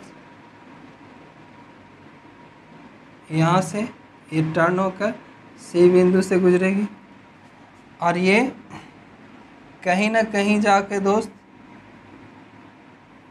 क्या होगा, आपस में कट करेंगे। तो इसका जो फिगर होगा वो बहुत ही लार्ज होगा दोस्त, बहुत बड़ा, बहुत ही बड़ा। पहला चीज़ क्या है, इसका पोजीशन देखते हैं। पोजीशन जो है वो कहाँ है, इन्फिनिटी पर। कहाँ है दोस्त, इन्फिनिटी मतलब अनंत पे बनेगा। इमेज कहाँ बनेगा, अनंत पे। दूसरा पॉइंट देखते हैं, पॉइंट नंबर 2। इमेज कैसा है, इमेज जो है वो रियल और इन्वर्टेड है, मतलब वास्तविक और उल्टा है। तीसरा पॉइंट देखते हैं, साइज। साइज क्या है दोस्त, साइज मतलब होता है आकार। ये बहुत लार्ज है, वेरी लार्ज, वेरी लार्ज, बहुत ही बड़ा, बहुत बड़ा। तो ये 3 पॉइंट आप लोगों ने समझा। कि जब वस्तु को एक पर रखा जाए तो प्रतिबिंब कहाँ बनेगा, अनंत पर, और वस्तु से बड़ा बनेगा, बहुत बड़ा बनेगा, रियल होगा और इन्वर्टेड होगा, वास्तविक होगा और उल्टा होगा। चलिए अब लास्ट पॉइंट है मेरे दोस्त, पांचवा पॉइंट क्या है। पांचवा पॉइंट तो आपको अभी बता दिया। अब छठा पॉइंट देखेंगे, last point, when object is between P and F। अब वस्तु को P और F के बीच में रखते हैं। कहाँ रखेंगे मेरे दोस्त, P और F के बीच में।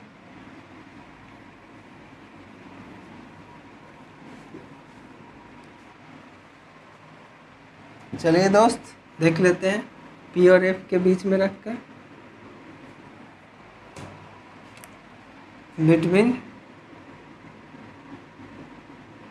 P and F। ये हमारा कॉनकेव मिरर हो गया, ये हमारा प्रिंसिपल एक्सिस हो गया। अब ये थोड़ा बड़ा बनाया है तो F भी थोड़ा दूरी में होगा, C भी कुछ दूरी पे होगा।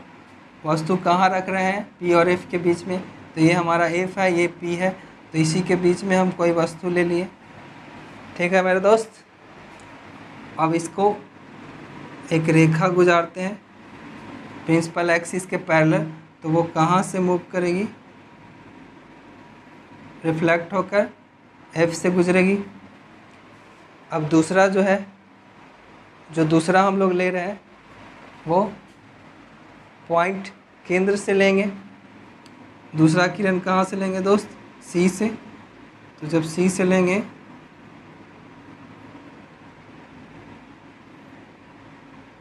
C से ले रहे हैं ना, तो ये रिफ्लेक्ट होके इधर तो नहीं मुड़ेगा, लेकिन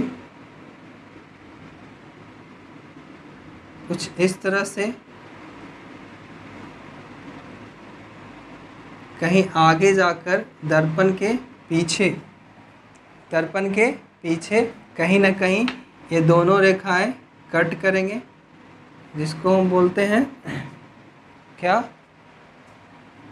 A डैश B डैश। ये हमारा प्रतिबिंब बना। जब वस्तु को कहाँ रखें, F और P के बीच में, तो दो रेज लिए, पहला प्रिंसिपल एक्सिस के पैरेलल जो F से होकर गुजरी, और दूसरा C से अगर लेते हैं कोई भी रेखा C से अगर क्रॉस करती है तो वो C से ही लौट जाती है। तो इधर तो संभव नहीं है मिलना, लेकिन इधर क्या हो रहा है, कहीं ना कहीं दर्पण के पीछे वो आपस में किरणें मिलेगी। तो ये डॉट डॉट का मतलब क्या होगा, इमेज जो होगा वो कैसा बनेगा, वर्चुअल इमेज बनेगा या रियल इमेज बनेगा, आपको खुद भी पता चल गया। पोजीशन हमारा क्या हुआ, पोजीशन हमारा हुआ बैक मिरर, मतलब दर्पण के पीछे बना। अब उसके बाद इमेज को बारे में देख लेते हैं। इमेज जो होगा वो कैसा होगा दोस्त, इमेज जो होगा वो वर्चुअल होगा, वर्चुअल हुआ और सीधा हुआ, वर्चुअल और सीधा, वर्चुअल और इरेक्ट, मतलब आभासी और सीधा। तीसरा पॉइंट क्या हुआ दोस्त, ये वस्तु से छोटा बन रहा है या बड़ा, तो साइज जो होगा वो बड़ा होगा, क्या होगा, बड़ा होगा, एनलार्ज फॉर्म में होगा, क्या होगा, एनलार्ज, मतलब वस्तु से काफ़ी बड़ा रहेगा। तो इस तरह से हम लोग पूरे 6 का 6 पॉइंट देख लिए image format by concave mirror में। अब बात करेंगे हम लोग यूज़ के बारे में, कॉनकेव मिरर का यूज़ कहाँ कहाँ होता है, इसके बारे में थोड़ा सा देखते हैं दोस्त। बहुत तरह के यूज़ है कॉनकेव मिरर के, तो थोड़ा सा ये भी जान लेते हैं हम लोग कॉनकेव मिरर का यूज़ कहाँ कहाँ हम लोग अपने जीवन में करते हैं। इनका बहुत सारा इस्तेमाल है, उन सभी चीज़ों को बारीकी से देखेंगे।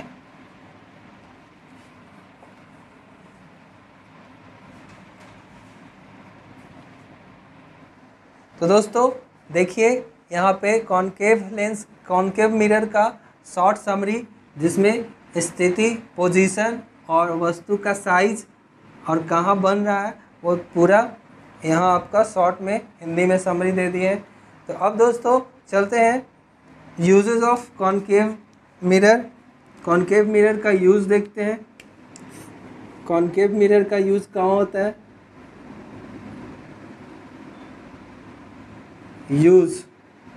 फर्स्ट यूज़ कहाँ करते हैं?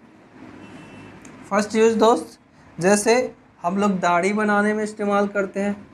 दाढ़ी बनाने में मतलब कि कोई भी फेस को अगर बड़ा करना है तो हम लोग क्या करते हैं? कॉनकेव मिरर का इस्तेमाल करते हैं। दूसरा क्या है? सर्च लाइट, बल्ब और बड़े बड़े हेडलाइट में भी हम लोग क्या करते हैं? इसका इस्तेमाल करते हैं, अवतल दर्पण का ही इस्तेमाल करते हैं। जैसे कि टॉर्च में देखते हैं कि आपका कोई भी वस्तु को बड़ा करने के लिए हम लोग उसका इस्तेमाल करते हैं। तो लिख सकते हैं सर्च लाइट मतलब टॉर्च, बल्ब,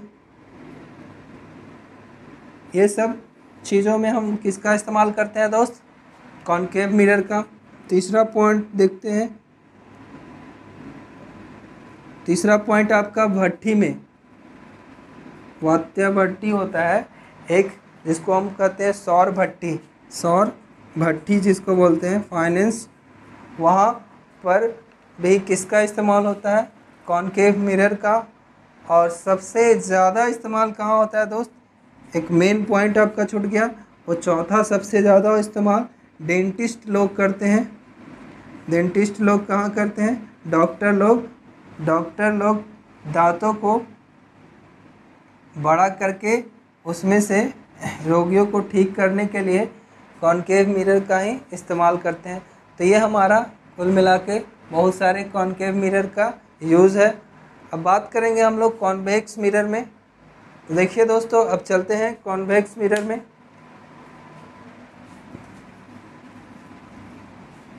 पॉज करो। तो चलते हैं हम कॉन्वेक्स मिरर में, जहाँ पे डाइवर्जिंग, यहाँ पे डाइवर्जिंग हमारा बनेगा।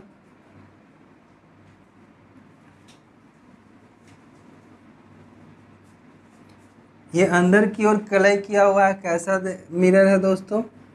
ये आपका कॉन्वेक्स मिरर है, जिसमें इधर आपका एफ होगा और इधर आपका सी होगा। पहला पॉइंट में अगर कोई रे को कैसे लेते हैं? पैरेलल। कैसा रे होगा? पैरेलल। इसमें भी मुख्य रूप से 4 रूल हैं। 4 रूल को आप लोग ध्यान में रखिएगा और तब जाके आपको ग्राफ बनेंगे। तो पहला रूल क्या है?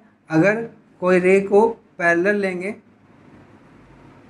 तो बताए थे जब पैरेलल लेते हैं तो कहाँ से होकर गुजरती है दोस्त? वो एफ से होकर गुजरती है। अगर प्रिंसिपल एक्सिस के पैरेलल कोई रे लेते हैं तो वो एफ से होकर गुजरती है।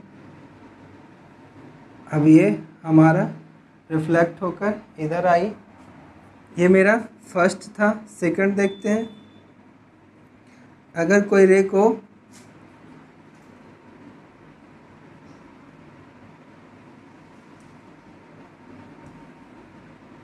कोई किरण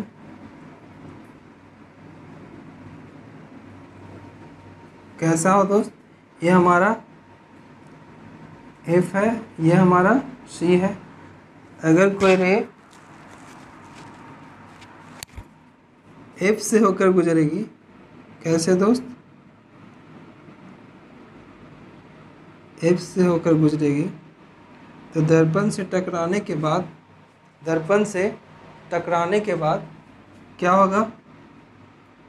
ये पैरेलल होकर मुड़ जाएगी। तो ये हमारा रिफ्लेक्टेड रे हो गया। तो इस तरह से हमने 2 टाइप समझे। अगर रे को एफ से होकर गुजारते हैं तो वो रिफ्लेक्ट होकर पैरेलल हो जाती है, और अगर पैरेलल रेखा लेते हैं तो रिफ्लेक्ट होकर फोकस की ओर मुड़ जाती है। अब तीसरा है, तीसरा पॉइंट है दोस्त, ये हमारा कॉन्वेक्स मिरर है जो अंदर की ओर कलाई किया हुआ है। इसका एफ भी इधर होगा और सी भी इधर। यहाँ पे कन्वर्जिंग मिरर बनेगा, कन्वर्जिंग ऑब्जेक्ट होगा। अब देखिए तीसरा पॉइंट कैसे होगा।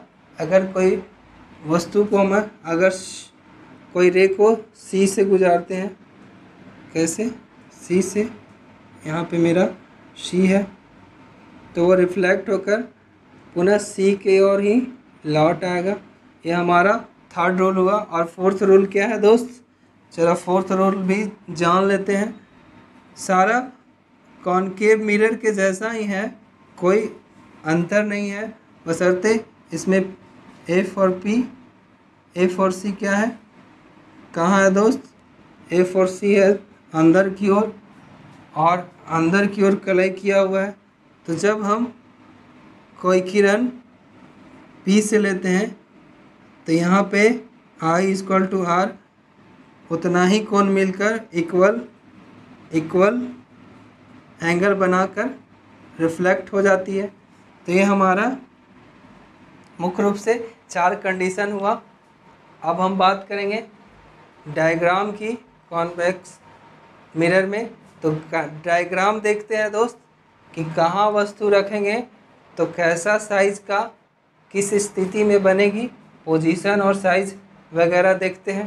तो चलते हैं हम दोस्तों, चलते हैं आज फिर से rays diagram of image formed by convex mirror, मतलब कॉन्वेक्स मिरर में डायग्राम को देखेंगे।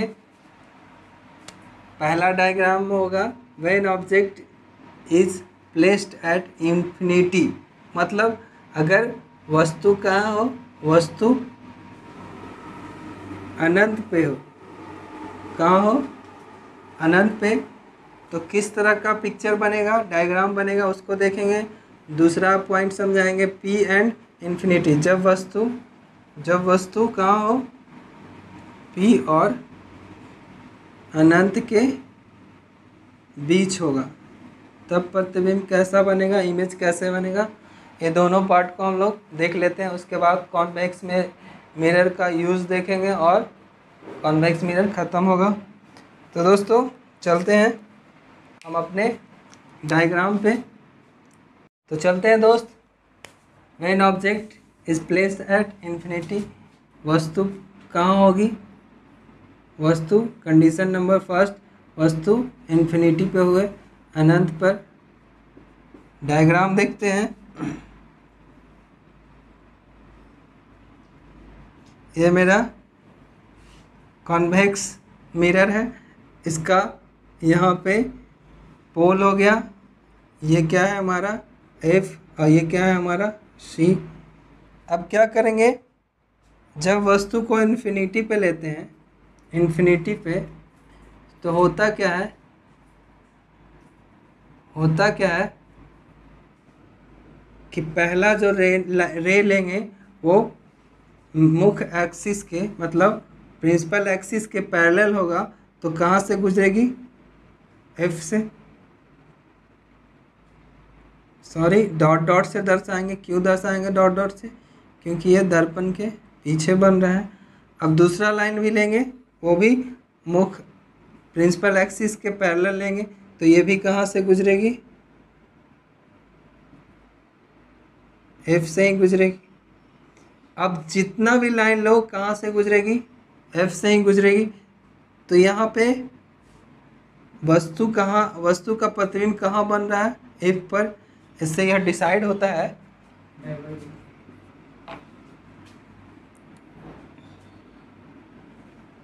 ये रिफ्लेक्ट होकर इधर निकलती है। तो देखिए पहला जो कंडीशन नंबर 1 फर्स्ट क्या सामने निकल कर आया कि साइज जो होगा वस्तु का वो वेरी स्मॉल होगा। और कैसा होगा दोस्त, पॉइंट के आकार का बिल्कुल छोटा, वेरी स्मॉल। साथ ही साथ कैसा इमेज कैसा बनेगा, रियल बनेगा या वर्चुअल बनेगा। तो एक चीज़ आप ज़रूर याद रखें, यहाँ पे कन्वर्जिंग मिरर में क्या होता है कि हमेशा इमेज जो बनेगा वो कैसा बनेगा, तो वर्चुअल बनेगा। इमेज कैसा बनेगा, वर्चुअल। पोजीशन की बात करें तो पोजीशन हमारा क्या है, एफ पर, एट एफ कहाँ बन रहा है, एफ पर। साइज क्या है, साइज वेरी स्मॉल बता दिए। और इमेज कैसा है, तो इमेज की बात करें तो ये इमेज होगा वर्चुअल होगा। कैसा होगा, वर्चुअल इमेज। और कहाँ बन रहा है दोस्त, एफ पर तो बन रहा है, लेकिन कैसा बन रहा है, सीधा बन रहा है या उल्टा बन रहा है, तो डायरेक्ट मतलब सीधा बन रहा है, बिल्कुल वस्तु के स्ट्रेट। अब देखिए दूसरा कंडीशन देखते हैं, कंडीशन नंबर 2। जब वस्तु को कहाँ रखा जाए, P और इन्फिनिटी के बीच में।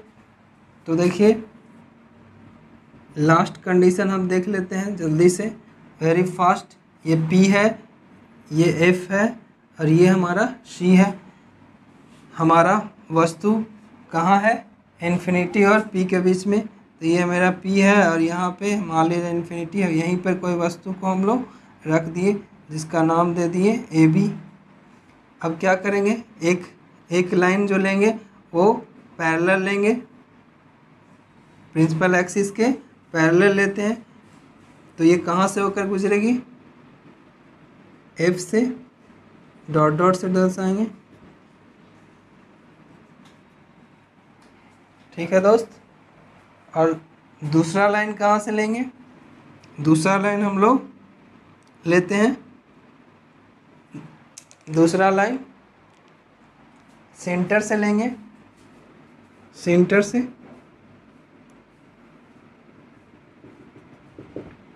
तो यहाँ पे हमारा क्या हो गया, कट कर गया। जब कट किया तो देखिए क्या सामने निकल कर है, हमारा यहाँ पर एक चीज़ क्लियर हो गया कि साइज जो है वस्तु का, साइज से प्रतिबिंब का साइज क्या होगा, स्मॉल होगा।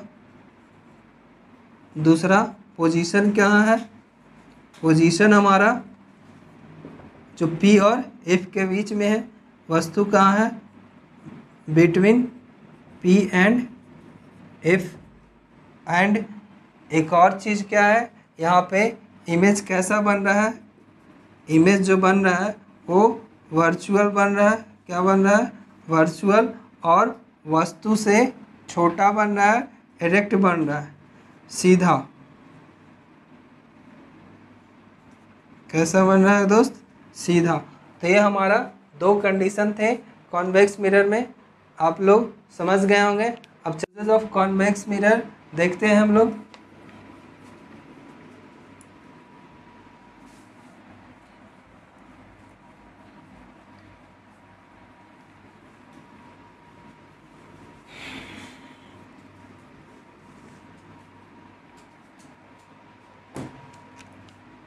यूजेज ऑफ कॉन्वेक्स मिरर के बात करें, यूजेस ऑफ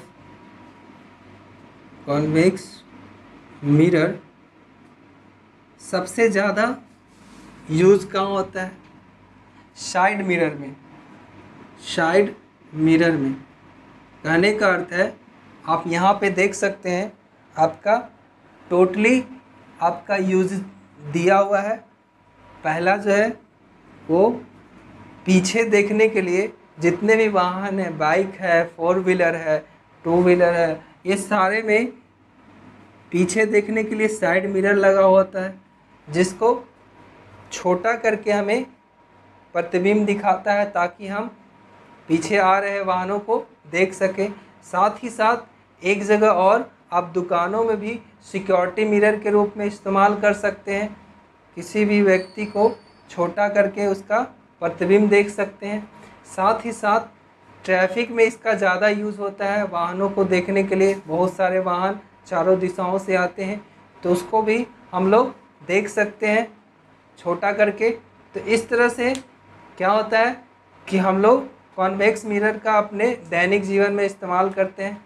इनसे बहुत सारे फ़ायदे होते हैं। तो दोस्तों ठीक है, अब चलते हैं हम लोग। लास्ट टॉपिक जो था मेरा वो क्या था दोस्तों, न्यू कंडेंसेशन साइन कन्वेंशन में देखेंगे हम लोग किस तरह से साइन लेते हैं, पॉजिटिव निगेटिव, इसके बारे में थोड़ा सा जान लेते हैं। मान ले जाइए हम ले लिए कॉनकेव मिरर, इसमें अगर साइन की बात करें तो क्या होने वाला है, ये हमारा कैपिटल एफ है, ये हमारा कैपिटल सी है, मतलब ये है फोकस और ये है सेंटर, ये हमारा पी है। तो यहाँ से देखना क्या है, अगर कोई वस्तु अनंत और सी के बीच में है, इन्फिनिटी और सेंटर के बीच में है, तो वस्तु की जो दूरी होगी वो ये होगी। इसको हम लोग u से डिनोट करते हैं। किससे? u से। डिस्टेंस ऑफ ऑब्जेक्ट, ऑब्जेक्ट की दूरी को क्या कहते हैं? u। ठीक है दोस्तों, अगर इसका इमेज बनता है तो image, distance of image, distance of image, इसको हम लोग किससे डिनोट करते हैं? v से। और एक चीज़ और है दोस्त, फोकल लेंथ। फोकल लेंथ क्या है? तो फोकल लेंथ को स्मॉल f से डिनोट करते हैं। तो इससे एक फॉर्मूला सामने निकलता है इन तीनों से। फोकल लेंथ यहाँ से यहाँ तक की दूरी को बोलेंगे, u समझ ही गए होंगे वस्तु की दूरी को। और जहाँ पे प्रतिबिंब बनेगा, मान लीजिए कहीं पे प्रतिबिंब बना तो वो क्या होगा? वो होगा डिस्टेंस ऑफ इमेज, उसको स्मॉल v से डिनोट करते हैं। अब यहाँ से डिस्टेंस फॉर्मूला निकल के आता है सामने, क्या है? मिरर फॉर्मूला जिसको बोलते हैं हम लोग। मिरर फॉर्मूला क्या है? दर्पण सूत्र। दर्पण सूत्र है 1/f equal to 1/v, 1/v plus 1/u। ये क्या हो गया आपका दोस्तों? दर्पण सूत्र हो गया। इसको ध्यान में रखिए और क्या करें, इसके बाद देखेंगे magnification of spherical mirror. Magnification of spherical mirror, magnification of spherical mirror. इसमें होता क्या है दोस्त, जिसको हम हिंदी में कहते हैं आवर्धन, गोलीय दर्पण का आवर्धन। गोलीय दर्पण का आवर्धन क्या होता है? It is the ratio of the height of image to the height of object. कहने का अर्थ है कि इमेज का हाइट बटा ऑब्जेक्ट का हाइट इक्वल टू क्या बोलते हैं? आवर्धन। इसको स्मॉल m से डिनोट करते हैं। और इमेज का हाइट स्मॉल h डैश बटा h। h डैश का अर्थ क्या हुआ? हाइट ऑफ इमेज, और h का मतलब होगा हाइट ऑफ ऑब्जेक्ट। इसके बाद इसी से रिलेटेड एक और फैक्ट आते हैं। वो क्या आते हैं दोस्त? इसको इक्वेशन फर्स्ट मान लो। इक्वेशन सेकंड में क्या होता है? m equal to -v/u। -v किसको बोलते हैं हम लोग? डिस्टेंस ऑफ इमेज का। तो v/u -v/u इक्वल टू क्या होता है? m। तो दोनों इक्वेशन को अगर इक्वेट किया जाए, इक्वेशन फर्स्ट और इक्वेशन सेकंड को, तो m equal to h dash बटा h इक्वल टू -v/u।